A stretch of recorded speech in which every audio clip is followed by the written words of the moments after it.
Hello and welcome to my Gaming Wraps 2023, where we're going to go over the games that I played in 2023 and my predictions for 2024.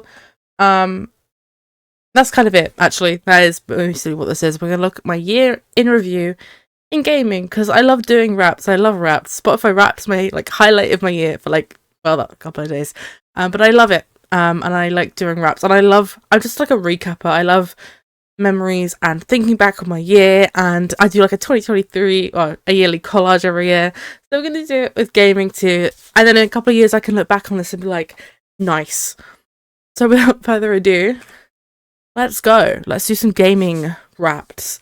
So here are the games in 2023 that I have previously played, because I'm also going to do one on my new games for 2023. I thought it'd be fun to be like, what games did I continue to play in 2023? So Stardew Valley, not a surprise to a single soul. I played Stardew Valley this year. Don't need to go into detail about that one. I have a Stardew Valley channel.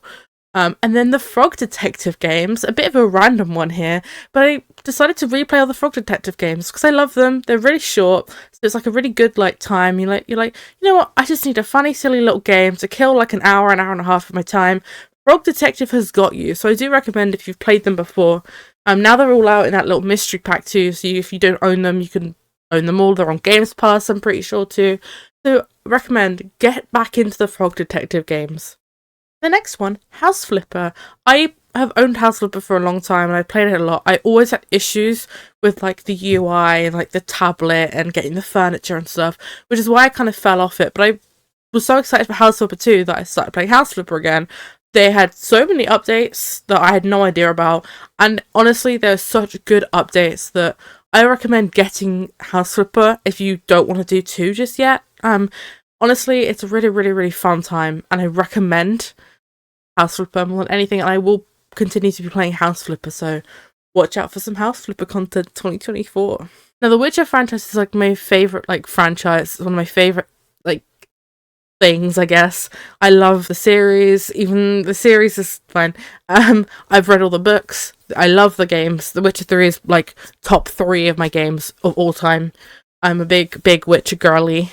And I love The Witcher 3, but my issue has always been, because the quests are so memorable in my head, because they're so they're so unique and so clever and so hard-hitting at times, that I've always I don't want to replay it because I know what's going to happen, because I remember it, because it made such an impression on me. But I was like, you know what, I want to replay The Witcher, so I started replaying it. I got a decent amount through. I didn't finish it because then I got Baldur's Gate. And that therefore benched The Witcher and haven't gone back, but I'm definitely gonna continue my playthrough. But yeah, I replayed The Witcher 3, had a good time. If you haven't played it, it's definitely the Steam sale. Recommend it, you can get it for so cheap now too. It's so worth it, it's such a good game. And then we have The Sims 4, the game that I always will play for a few days and then not play for a month and then go back to it for a few days. I would like to change that. I would like to start casually playing The Sims every now and then, rather than just having these 2 days straight of The Sims and don't play it for 3 months. But The Sims 4 is always going to be in my life. I think I'm always going to go back to The Sims 4, whether it's to build a house, to just make a silly characters of my friends, or make a silly little run where I don't know, speed run something. Sims 4 is always there for me. And then we have DBD, which we're not going to think about, because honestly I played DBD for 2 months this year, and I realised very quickly, I had a nice break, went back, and then I was like, I don't want to play this game. So we're leaving DBD in 2023, but I did play it, so I did have to bring it in. And then top corner, because I actually forgot about this game, so I squeezed it in right at the end, Minecraft. Now, I've never been a big Minecrafter. I didn't grow up on Minecraft. I'm not a Minecraft Twitch watcher, YouTube watcher. It was always kind of a game that I knew about, but I just never played. And then I have played it on and off very, very casually, but not a lot, because I'm I don't get it. It's so overwhelming. I don't want to say it's scary, because that certainly sounds like a baby, but the mining, genuinely, some of the enemies, nah, it's not for me. However, me and a lot of my friends, we had a server that we made this year, and we're going to make a new one. And that I had a great time with. So, Minecraft, 2023, I had a couple of weeks in Minecraft this year, and hopefully that continues too. And then we have Fortnite, which was another game, happened a lot of the start of the year, but then very fell off, because at the end of one of the chapters I wasn't having very much fun. I got really sweaty, and then it just never improved. The like original OG Fortnite just wasn't for me either. And then I started playing other games, and I went back to Fortnite. I was like, I can't play this. But now Lego Fortnite is out, and I like Lego Fortnite. So Fortnite always, I think, is going to be there for me too, because they keep releasing these new game modes. But yeah, Fortnite too. And then we have Disney Dreamlight Valley, which I played a lot of at the start of the year once again, and it fell off. And I think that's another game I might leave in 2023. I might play it very, very, very casually. I am, however, really tired of it. Because, I have a good... It's weird, because I don't enjoy playing it, but I always go back to it. But I do enjoy playing it, and I like the world, and I like the characters. It's just so grindy, and I hate the new expansion pass, and there's a lot of issues, and there's a lot of bugs that they're not addressing. So I think until they do, I'm benching it. It's gone. I've got a new cozy farm game that's not Stardew that I can play. I don't need Disney anymore. So if they change a bunch of that, maybe I'll come back to it. Probably won't. I probably will, just because I own it now. And I have loads of moonstones. But other than that, yeah, I play Disney, obviously. Power Wash Sim I didn't play a lot of, so I don't really have much to say, but I did play a good solid week's worth of Power Wash Sim this year. Same with Spiritfarer. It's one of my favourite games of all time. I didn't play a lot of it, but I did once again. I bought it on Steam, I think, at the Farewell Edition, so I played a lot of that at the start of the year. Both very good games. They're very, very different games, but if you're looking for like a nice game, Power Wash Sim it's very similar to Household. It's just like you're power washing. But it's a really good relaxing time. Spiritfarer is a beautiful story game. It's really, really sad. But it's a really, really nice story game. And then Pokemon Scarlet Violet, I played a lot at the start of the year because I was travelling, and it's like the only game I had on my Switch that I actually wanted to play. A lot of egg hunts, and the DLC came out, so I played a lot of that. And the same with Animal Crossing when I went travelling. That and Animal Crossing I have Stardew as well, but Stardew without mods I find really hard to play now.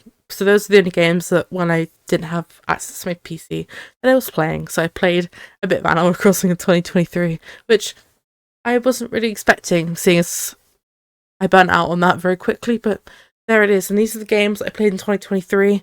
Now here are my new games for 2023. I'm going to just move myself for 1 second so you can see what's behind my head. So that's Koa. It's a platform puzzle game that I played a little bit of. It wasn't my kind of game, but I did play it. And then here's the rest of them. We're not going to go over them all because there are so many games in here. And I do also talk about my favourites later, so we won't go into that either. But here are all the games I played this year. Some I liked way more than others. A lot of them aren't new to 2023, as you can tell. So for example, Bugsnax didn't come out this year. Colouring Pixels I don't think came out this year. A lot of these games, a lot of them are new, but a lot of them aren't new to 2023, but they're new to me, so that's why I included them in this. And I am going to do my favourite games that released this year, rather my favourite games of the year. And I don't think it's going to be a surprise to anyone what my favourite game of the year was. And then here's my games that I think in 2024 I am definitely going to continue to play. So these are games that either came as 2023 playing or games that I started playing in 2023 that I definitely am going to play in 2024. Now a lot of the games I played in 2023, if we go back, you can see are story games, and I might games like A Short Hike even. I loved A Short Hike. It was a good time. It was a really, really good time. It wasn't a very long game, so I probably will replay it. One of my friends actually replays it every year on their streaming anniversary, which is so sweet. And maybe I will replay it because I had a really good time with it. Yeah, there's a lot of these games I think I will continue to play, or I might dip into every now and then. But these are the games I think I will definitely play. I might say probably more than 10 hours we'll go with 2024. As I kind of alluded to through a couple of slides ago, these are my games I might be playing in 2024. Hopefully, Dreamlight Valley out. Maybe I'll play a little bit. DBD out. There's probably more. I just couldn't think of them. But you don't have to say on the slide. This is my game. There's been the gaming ins and outs. I have got a gaming ins and outs. This is just my games that are out. And here are my top games that came out in 2023. Baldur's Gate, number 1. No surprise. It is just a masterpiece.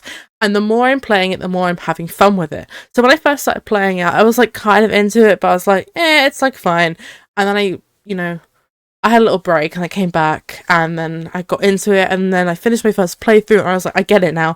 And now I just am so in. I'm all in the Baldur's Gate.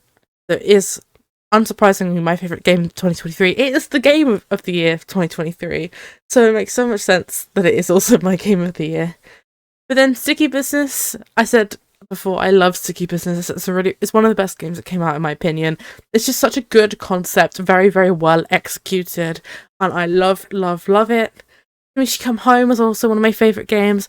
A lot of these kind of like short-ish, but not, I think about 5 hours when She Come Home to 100% it. A lot of these kind of games like this, I will play like an hour or two, and then I'm kind of just like, it's fine, but I probably won't finish it. I played Smoochie Come Home and I didn't want to stop until I 100% of the game. I wanted to explore everything. I didn't want to miss a single thing. It's just such a good, lovely, cozy, wholesome, good story game. And if you're looking for one, this is my recommendation. If you're looking for that kind of like, just like nice, short-ish story game. And then Moonstone Island, which I need to play more in 2024. I didn't probably play it enough. But it's kind of like farming game, but it's not just a farming game. It's all about like catching creatures, and I really like the system, how you like talk to people. So it's kind of like gambling. So there's like a percentage chance that you will successfully flirt, chat to, and joke with characters. I love that. And I just really liked Moonstone Island. And I like the decorating part, which isn't surprising to anyone. I love decorating, so that you can decorate in Moonstone Island. So I need to get more into it in 2024. But it's a very, very good game, and if you haven't had a look at it yet, I recommend. Now, this is just a bit of a random slide, and I don't have mine for the PlayStation because I didn't really play my PlayStation this year. But this is my year in review, so I have 2 Xbox ones because I have 2 Xbox accounts. Don't ask me why. I'm trying to understand why I have 2 Xbox accounts and where they got confused. But, so I played about 100 hours of Xbox, and the games you've played section, the ones I played the most were Bugsnax, Minecraft, Unpacking, but then Coral Island, and Story of Seasons was on there. I played about 20 minutes of Story of Seasons, and about 30 of Coral Island. So really the games I played the most were Unpacking, Bugsnax, and Minecraft. Mostly Bugsnax. I loved Bugsnax. I finally played Bugsnax 2023, and I'm so mad at myself I didn't play it sooner. Bugsnax is such a good game. If you haven't played Bugsnax, you should. And here's my Switch recap. I played a bit of Tears of the Kingdom. It's not for me. I don't know why. I loved Breath of the Wild. I can't get into Tears of the Kingdom. But I did play some Tears of the Kingdom. I played some Fortnite on my Switch occasionally when I was trying to do battle passes and I wanted to grind in bed. We can ignore it. Pokemon Scarlet's my top game, and I think it was like 50 something hours, so it was the majority of my Switch play time. And then here's my Steam review. Baldur's Gate and Stardew Valley both at 16%. If Baldur's Gate had come out earlier, it would have been way higher than that. It would have absolutely annihilated the rest of them. But it's only been out a few months. Obviously, Stardew DBD being 12% hurts me because I only played it 2 months of the year. If you have your Steam review, you can break down when you played the game. I played DBD for like 2 months, and it was enough to be in here. And then Dreamlight Valley, and I played a lot of Risk of Rain too. Me and a couple of my friends really got into it, and we had like a 4-week period where we played every single day. For like 5 hours at least. The Risk of Rain too. Good time too. And that is my years in review. And here, as I alluded to earlier, once again, my ins and outs for 2024, specifically gaming ones. So my ins, productivity games and apps. Now, things like Placid Plastic Duck Simulator have made me realise that I can be more productive if there is something that I am watching on the screen. And sometimes, especially if I'm doing like editing or things with volume, I don't want to be listening to YouTube videos and Twitch streams. There are other games, like I think one of them is Kinda World. I think there's a lo-fi game coming up, apparently I've seen. But there's a bunch of productivity games that you can just have up on your monitor to keep you on task, and I think they're going to be in for me in 2024. Another in a console game, so you might have seen from my years in reviews, I didn't play my consoles as much as I've been playing my PC, and I would like to start playing my consoles again because I have them for a reason and I need to use them. And also I just love like sitting back and relaxing with a controller and gaming, because sometimes sitting up in my chair, sometimes you just deserve to have a lean back. You deserve to play a game in bed. That's another in. Another in is short story games. Games like A Short Hike. I really just love like a 1 or 2 hour sit down, lose yourself in this world for a couple of hours game. I love when games are obviously really long. I love big games like Baldur's Gate. But when games are kind of around like the 5 to 10 hour mark, I don't have enough motivation to keep playing them. I kind of like games like that. I want to be shorter or I want them to be longer. That's not a good game time for me. I want short story games. They're my ins. I'm going to play loads more short story games. Another in, I don't know why I've phrased it Fruit Cave Farm, because that's not what it is, but I think the Fruit Cave in your farm in Stardew is an in, and I've always said this, but at my last save I have the Mushroom Cave and I regretted it. Fruit Bat Cave is in 2024. Another in is physical copies of games. I'm a collector. I love having physical editions of games. I want physical game discs. I want physical game boxes. I like having stuff physically, and I play a lot of my stuff on PC, so I don't get as much of that anymore, but I want physical games, and mostly because if I then buy it and I don't like it, I can sell it. For example, Tears of the Kingdom, I don't think it's my kind of game, I don't think I'm going to finish it.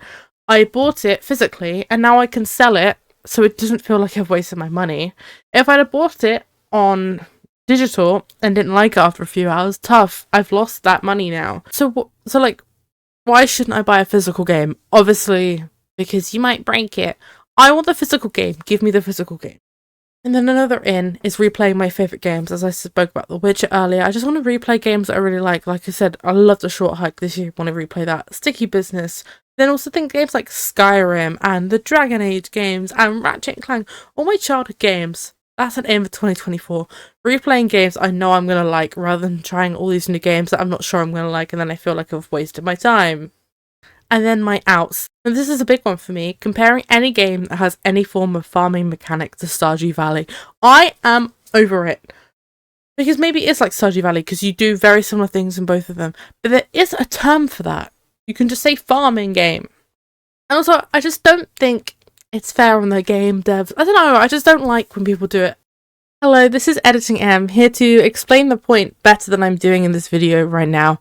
I understand why people take Stardew Valley and be like, this game is like Stardew Valley, but this, and this. Because Stardew Valley is obviously one of the most popular farming games of all time, and one of the most popular games in the genre, and it's still getting all this buzz. So a lot of people are going to hear, especially TikToks, it's really easy to pull people in. They'll be here, this game is like Stardew Valley, but this. So they use the main bit of the game that's different from Stardew, and compare it to Stardew to be like, it's a farming game, but it does this. However, they could just say, this game is a farming simulator like Stardew Valley, like Harvest Moon, like Coral Island, like Palia, but it does this. We'll take Palia, for example. Someone actually did tell me, Palia is like Stardew Valley, but this, but it's an MMO. Palia is nothing like Stardew Valley, except the fact it's a farming game. What you could say is, Palia is an MMO farming simulator with similar mechanics to games like Stardew Valley.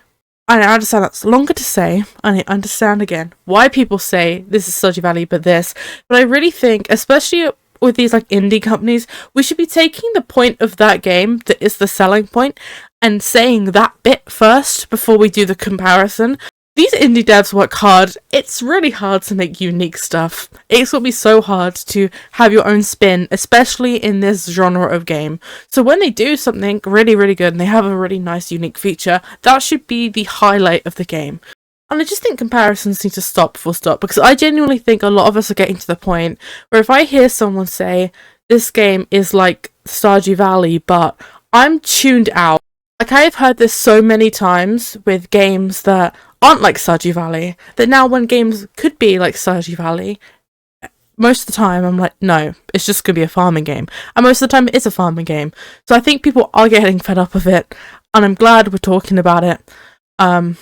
Please stop saying games like Stardew Valley. Coral Island is nothing like Stardew Valley. They're in the same genre of game, and you can dig your hours into it. They all have the same kind of setup. Stardew Valley isn't the first ever farming game to have ever exist. It's one of my favourite games of all time, and I love it to death. Please, could we leave it alone? If I hear Haunted Chocolatier like Stardew Valley, but you make chocolate, I'm gonna scream. Thank you for listening. Carry on with your day. Another out. Any paid game that has microtransactions, but specifically cosmetic microtransactions. Mostly I'm talking about Dead by Daylight here, games like that. I don't love having to pay $20 for a gun skin. Have I done it? Yes. What I like even less is when I've played $20 for a game, and then I'm still paying $15, $20 for a skin in that game. I've already paid for the game. They should, if they're going to pay for cosmetics, they should at least be cheaper. But they're not. If I'm paying like 20, 30 bucks for a game, I'm not paying 10 bucks for your skins. Okay? Get it out of here. Microtransactions full stop can just get out of here. But you know what? I get it. So I'm not going to just get rid of all of them. I don't love them, but you know, I'll get over it.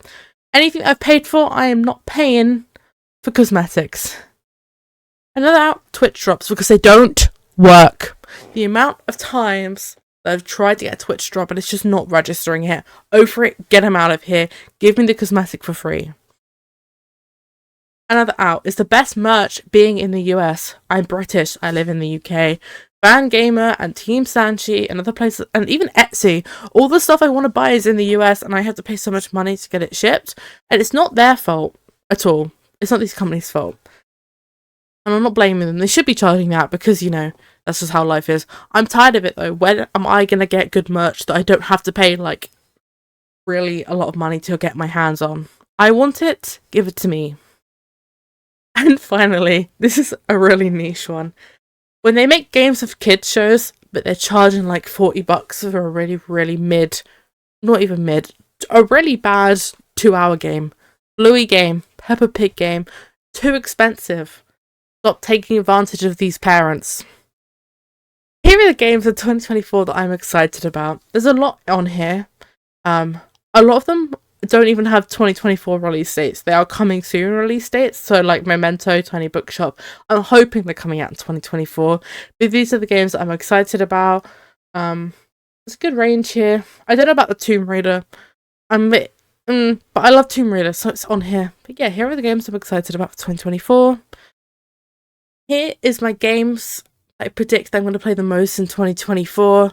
Honestly, I added Gauntlet and Fields of Mysteria on here because I didn't want it to just be the same games as I've played the last few years. On here, I obviously don't know if I'm going to play a lot of them because I don't know if I'm going to like them. But yeah, so I think I'm going to play Stardew a lot. Obviously, I think Baldur's Gate is going to get a big hit. I don't know whether like it's going to continue all the year. I really hope it does. But Baldur's Gate, especially at the start of the year, I'm going to play a lot. Minecraft, I'm hoping to get back in my Minecraft phase. I'm going to still continue to play Valorant. And Palia I'm really enjoying and I'm excited to see where it goes. So I think I'm going to continue playing that in 2024 too. And that is it. That is my 2023 gaming wrap, my predictions of 2024. Yeah, that's my gaming 2023 wrapped, my 2024 predictions. It's been a really, really good year for gaming. I'm concerned that 2024 is not going to live up to 2023, but honestly, again, huge year this year for gaming. So let's see where 2024 takes us. And as always, I hope everyone has a really, really lovely new year. I appreciate all the support this year and I hope to continue growing that in 2024. More Stardew content coming your way, more of these fun cozy games coming your way. Let me know some of your favourite games of the year, let me know what you're looking forward to, and I'll see you in the new year. Have a lovely new year, and yeah, like and subscribe, haha.